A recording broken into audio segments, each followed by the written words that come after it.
Hey everybody, it's Tyler and Kyle back to review some Arkham horror. Woo woo! Horror. Where Doom Awaits. Yeah, Where Doom Awaits is the name of this Mythos pack. It is the 6th pack, I believe, or this. I'm sorry, it's the 6th scenario, 5th pack in the cycle. Yeah, so let's dig in. Let's dig into this beautiful pack of cards. The first card we have is Leadership. Let's see if that's good in the camera. That's way too high, Kyle. Is that right? It should fit in that oval, kind of. Kind of. All right. Yeah, it's definitely. There we go. Okay, I see the line now. The first card is called Leadership. It is a skill with a question mark icon on it. And it says it's a practice skill, which means that you're good at it, I guess, because you practice talking in front of a bunch of cops or something. While Leadership is committed to a skill test being performed by another investigator, Leadership gains a brain or a willpower and a question mark. So that's pretty cool. Yeah, that's pretty neat. It's very good. It's pretty good. It adds some versatility to the protector class, which usually goes with rogue, right? Sometimes, yeah. I think if you want guns, it goes with rogue. There's ones that do go investigation, so they do secret. But I've never seen a protector mystic. Protector. Like adding brains to Well, and that's what this card's really nice, is because it kind of, again, it epitomizes the role for me, where you're like, don't fail this terrible Mythos card or encounter card, please. Yes. And you get like 3 icons for it. So yeah, and it's definitely emphasizing the protector part, where because it's wants you to stay together with someone, because it's adding the extra stuff. Yeah. And I like that it's no experience and it has 1 question mark, which means that you're going to get to use it in your deck without, like, from the start. Yeah. And it'll always be helpful in your hand regardless of what test you're doing. Yeah. Which is solid metal, because it's a metal joke. I'll get this. All right, the next one is another one in a line of really cool protector cards that are in this cycle about like damage and changing it. So it's a 0 cost 4 experience event with 2 willpower icons and 1 agility icon. It's called I've Had Worse, and I'm saying that like that because I imagine that's what people say when they say that, right? It's a spirit card. There's a decent amount of spirit cards in this pack, maybe in this even set. It's a fast, so no action. That's always good. When you're dealt damage and or horror, cancel up to 5 damage and or horror just dealt. Then you gain that many resources. So like, yeah. Yeah. What's the one? There's another one that does not this, but it's like 1 cost, and then each like another investigator location gets some stuff. Like you both get like 3 resources and a card. These cards are really cool. Like you could have this whole like protector setup where you're just like, you're basically like support. You're just sitting there and not really taking a bunch of damage. You can kind of deal it and take it, but you're really just around getting people what they need to be successful. Oh. You're like a guidance counselor. Oh, really? I'm not sure of another protector one like that. I know there's a rogue one that pumps you full of resources. There's that one. It's not teamwork. Maybe it is teamwork. Teamwork makes the dream work. But there's another protector card that like gives you stuff. But then there's the other one from the last set, like the If It Bleeds one is pretty cool. Oh yeah. So a lot of cool cards where you're like just like dealing with damage around damage, and cancel up to 5 damage dealt. That's a lot. Yeah, this one is great because you can this one just allows you, if there's a huge monster, this one you can just like, I'm just going to sit here for a turn and just be okay. Get smacked by this giganto monster and take it. And this one also has like the two brain icons and the foot icon, which means if you're not taking a lot of damage, it can help you stay alive from again crappy encounter cards that are going to murder you. Like, and on top of that, it's 0 cost. It's free.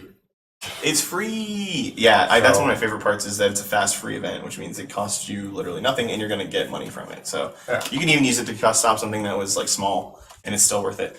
So next we're going to go through the upgrades for Strange Solution. So if you're not sure what Strange Solution is, or you're not following along at home, Strange Solution is a card that was in what I think like very early set. Dunwich Legacy.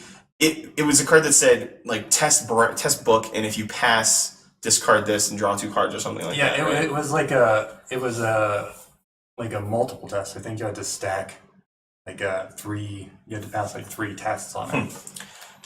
This is so basically after you're done though, what it says is it says mark in your campaign log that you've identified the solution. And now they finally came out with what it means to identify the solutions. So the first one, and I'm going to read the subtitles on these cards. We don't normally do that, but I think this is kind of cool.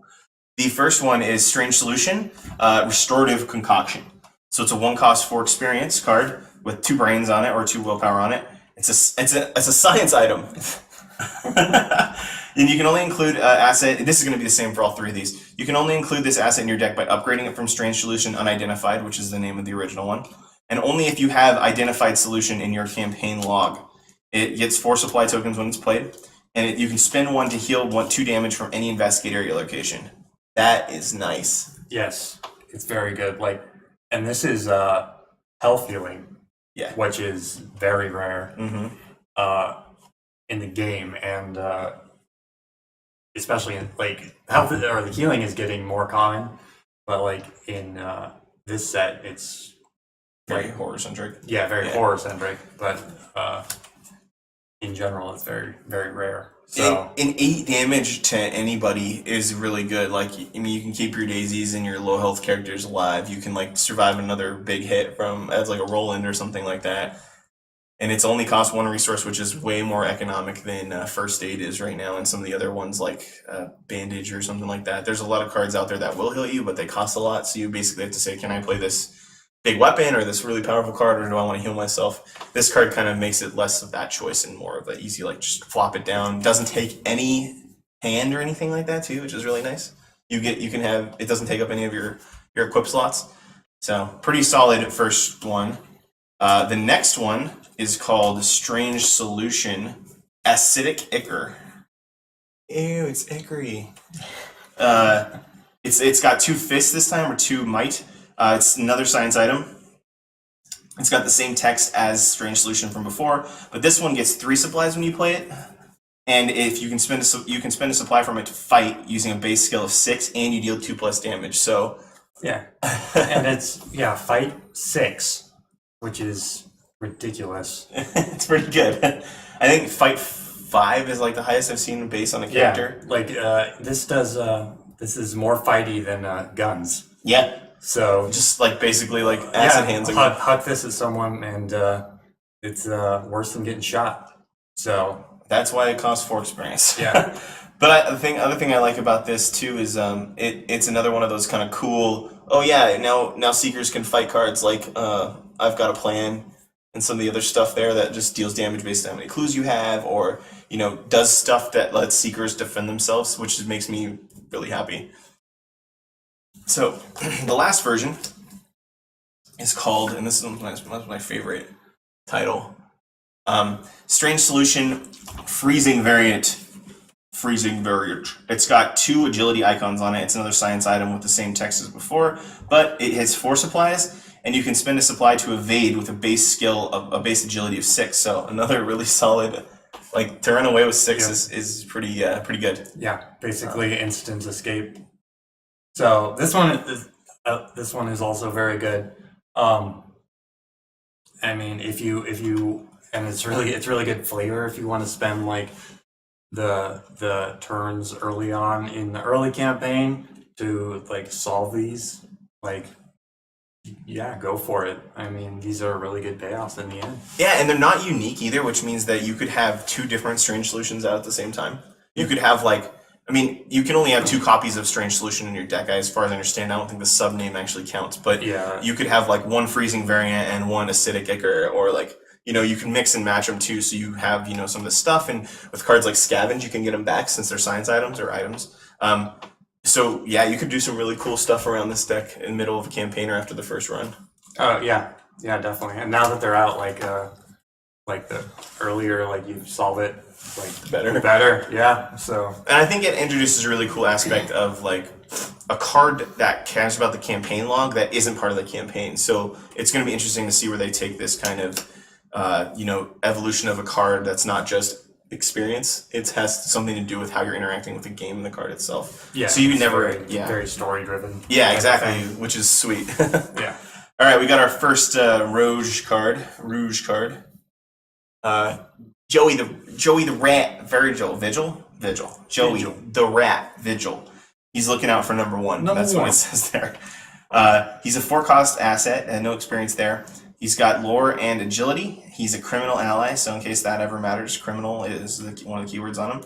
And as a fast action or a quick action or whatever the lightning bolt is referred to in the game, you can spend one resource to choose an item asset from your hand and play it, paying all costs. So, what do you think about that, Tyler? Hey, he's expensive. Lots of money. Hey, but as rogues do, he's saving you lots of actions. But so if you have the cash, he's saving you lots of actions. And as I always say, actions in this game is life. Yes. So, and he has a lot of damage. I like that too. So he can survive.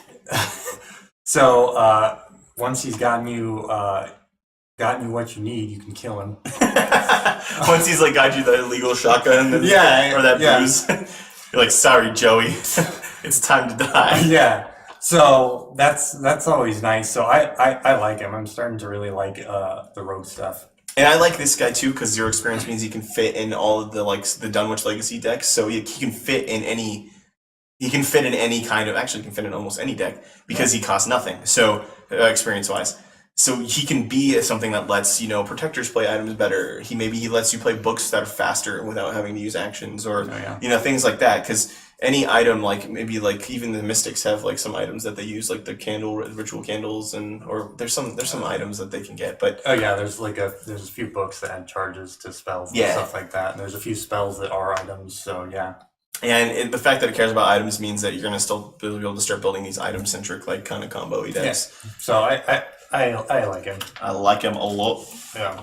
All right, this is the second exceptional card that we've seen here in this set. And so the first one was the Lucky Dice or Black Dice or Dice of Doom. It may or may not be lucky, but are actually just really lucky, and you should probably just use them anyway. Yeah. So this one's a 0 cost, 3 experience event. It is exceptional, so it actually costs you 6 experience to put in your deck. It's fast, as Tyler pointed out to me earlier in Fit of Rage. You can only play it during your turn, but it lets you take 3 additional actions. Yeah! Woo! How does it feel to have 5 actions or 6 actions in a turn, everybody? It feels good. It feels really good. Yeah. If you can afford it. But see, the only problem I have is that I'm sad that only all the exceptional items that you can't really get in any of the. I guess you can get the dice in another deck, but 3 experiences at the upper bounds of what most decks can cite in for not being rogue. So this is a rogue card. You can't play it in any other deck, I don't think. Right. Yeah. So but there's no exceptional things for anything else. Maybe we'll see some next cycle, which is something that we should have talked about, I guess. But we'll talk about it at the end. So yeah, I mean, go ahead. If you're not a rogue, you're missing out on all this cool stuff. I'm sorry, but if you are a rogue, you're getting 6 actions. Yeah, and if you're stacking all those other cool guys that allow you extra cool stuff, you're probably just playing the game by yourself. This could be a great solo card. You're right. Leo DeLuca and the one where you can take another action if you commit the skill test. Yeah, and Joey the Rat, who's letting you play stuff for free. So you can put charisma in there too, so you can play all of them at the same time, and you can be you can call it the Rat Pack. Yeah, dude, we just created a deck. How do you guys like that? All right, but seriously, good card if you have the experience to pay for it. Getting actions, as Tyler mentioned earlier, and I agree with, is a huge deal in this game. So it's action optimization. All right, this card is one that I got really excited about because even though it's only ever going to hit a few Doom, it's still so good. And so it's a 0 cost event with a lore and an agility icon called Moonlight Ritual, and it's an insight spell. Remove all Doom from one card you control. So, yeah. Yes, this one is. Then this is a part of the campaign where you've survived a bunch and you're getting really badass and you're learning all the stuff that keeps you alive. And and the Moonlight Ritual is one of those ones in Lovecraft lore where it's one of those ones where you learn it and it saves you. It keeps you alive. Yeah. And so I was excited when I saw this because it's free, 0 cost. Does require an action. That's the only thing. Yeah, it's 0 experience, and it's one of those ones where you hit it at the right time and it'll keep you alive because There's a few. 3, I think. Uh, There's Arcane Initiate. Arcane Initiate. There's Alyssa-gram, and then there's Doom Pact, which is the one that like stack lets up a you- lot of horror. Yeah, and Yeah, Doom I Pact. thought the pact would be cool because you could like, maybe get some extra actions for stuff and like do 3 things at once, like 3 fights, and just put a bunch of Doom on there. Yeah. And as long as you don't advance the agenda, play this at the end of the turn and you're free. You've cleansed yourself. Yes, and so at the right time, Moonlight Ritual can just really save you like a lot. And I like the spread on icons too. So agility for Mystics is good. And Books is good. Books is good on Agnes Baker. Yeah. Because she's really bad at knowing anything. So. She knows brains. She doesn't. She's like she's like street smart. Is that what that is? Yeah. But she's just bad at searching for anything. So this is the card we were waiting for to complete the whole like, okay, now I'm comfortable playing cards with Doom on them thing. Yeah. So. Yeah. All right, the next one is an upgraded copy of a skill that we have had since the beginning, Fearless. So, gosh darn it, I'm not good at this. I'm just not good at this game. Now it's a little off center. Yeah. Okay. All right, so Fearless, it's a 2 experience skill with 2 brains or 2 willpower. The guy's still just as bamf as he was in the first one. The pictures don't change on these, do they? That's something. Oh my god, that would be so cool. Yeah. It's an innate developed skill, and that's it. I think most skills that have experience associated with them are developed. I think we might have said that in another video. If this test succeeds, he'll horror by 1, 2 horror instead if you succeed by 2 or more. So, this one's great. It's only 2 XP for the upgrade, and the healing the horror is great, and 2 horror. it's even better. For the extra success, yeah. This is just a great upgrade. Because you can play this. You play this like when you're running Agnes, and you get the skill test to succeed like by a lot because you already have like 4 brains, right? Yeah. You take some damage for maybe a spell going awry, and then you heal yourself. Like not necessarily in that order, but like you do get to heal yourself. And Agnes does more damage when she takes horror. Yeah. So like this is perfect. This is what like you want to have. Oh yeah. Yeah. Fearless can be good in any deck, by the way. If you're not playing Fearless, it's sometimes worth looking into because it's got at least 1 brain and you can heal a little bit.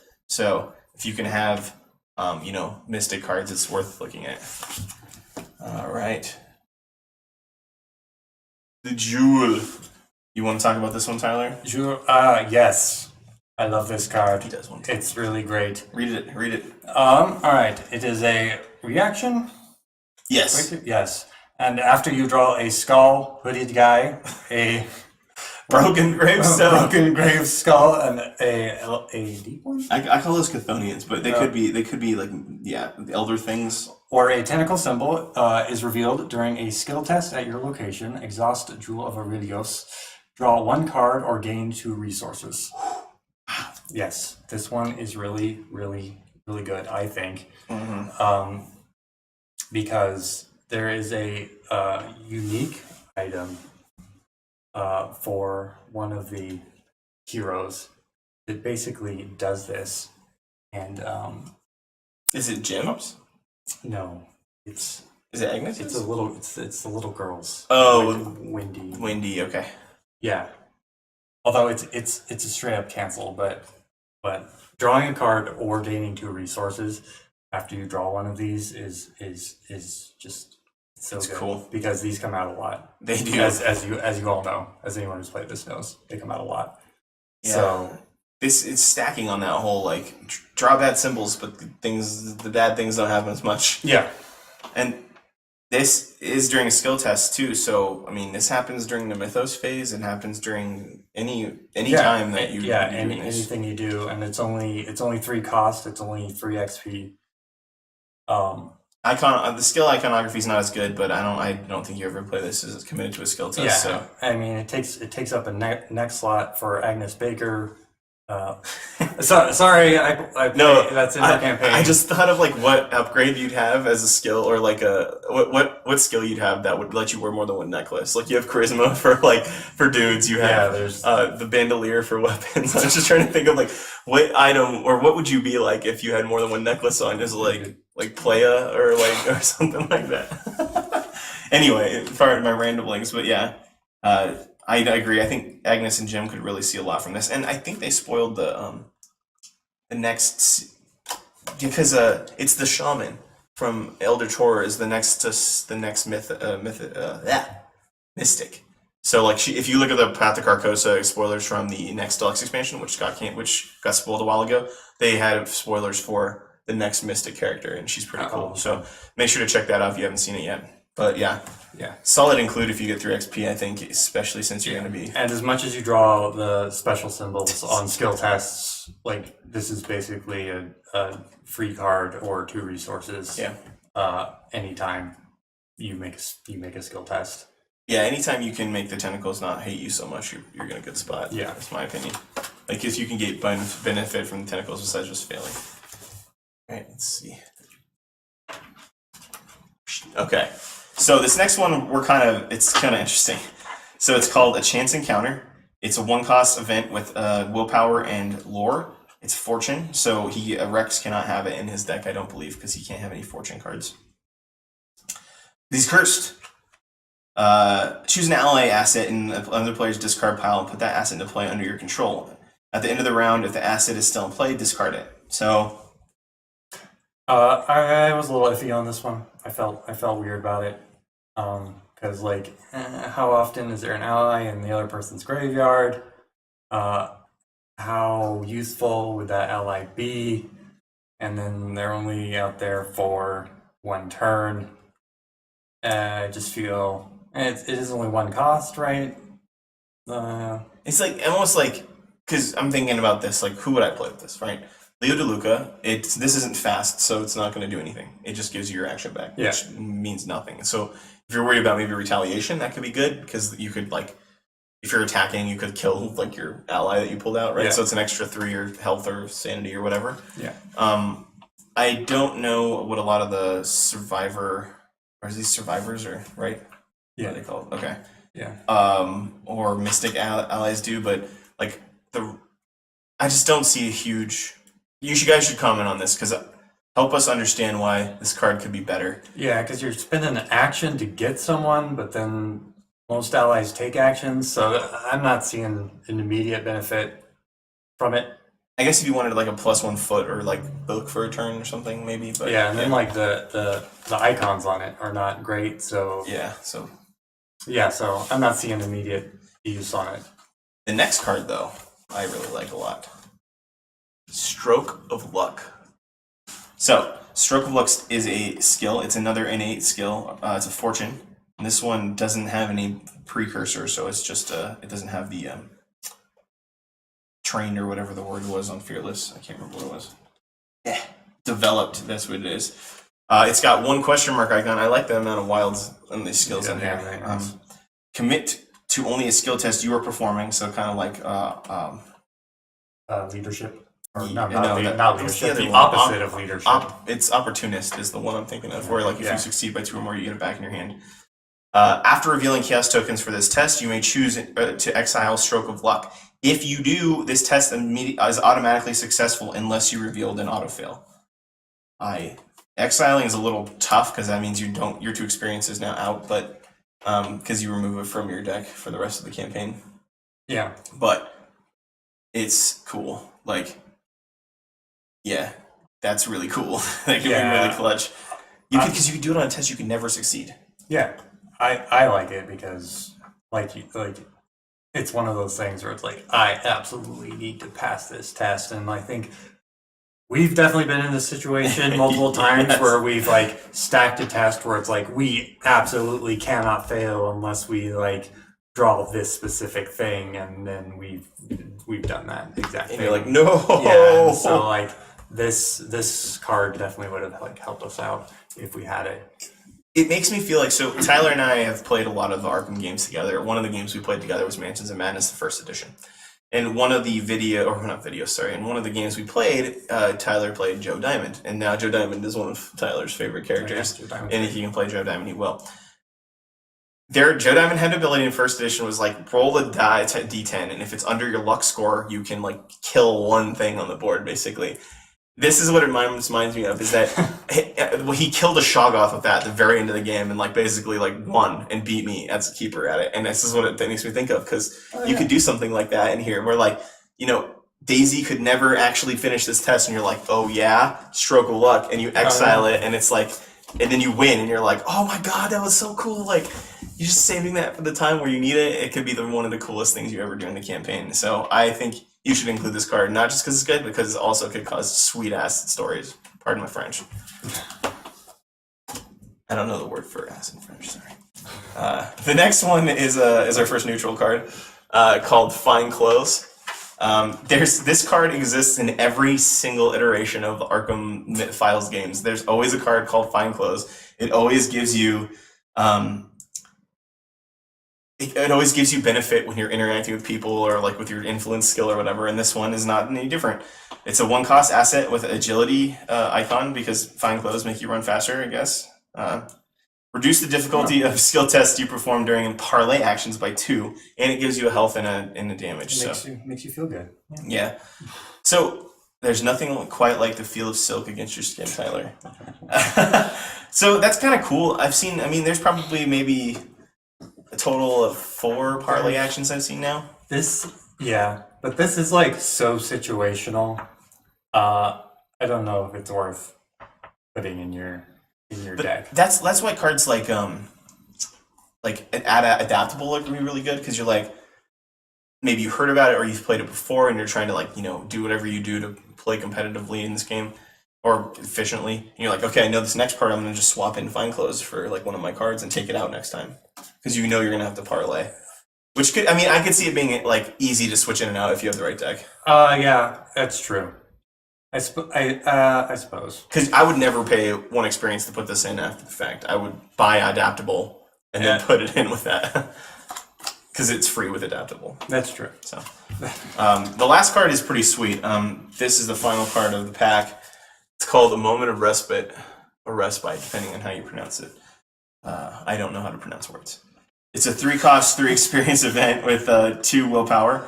It's a second spirit card or another spirit card. You can only play it if there's no enemies at your location, because it wouldn't really be a moment of respite if there were things attacking you, right? But you heal 3 horror and draw a card. So, there's not a lot of good ways to heal bunches of horror in this game. Bunches of horror.